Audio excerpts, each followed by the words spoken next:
Lyca productions Subaskaran தயாரிப்பில் அறிமுக இயக்குனர் ஏஆர் ஜீவா இயக்கத்தில் அனுபமா பரமேஸ்வரன் நடிப்பில் லாக்டவுன் டிசம்பர் 12 முதல் திரையரங்குகளில். வேடசந்தூரில் முன்விரோதம் காரணமாக கார் டாக்ஸி டிரைவர் குத்தி கொலை செய்த சம்பவம் அதிர்ச்சியை ஏற்படுத்தியுள்ளது.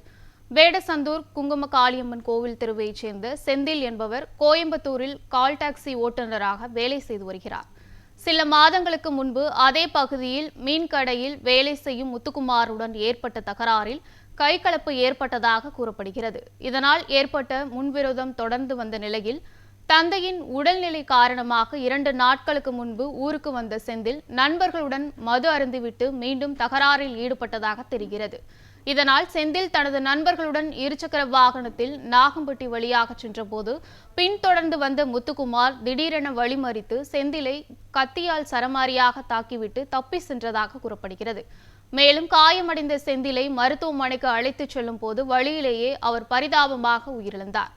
இச்சம்பவம் குறித்து வேடசந்தூர் போலீசார் வழக்கு பதிவு செய்து முத்துக்குமாரை தேடி வருகின்றனர்.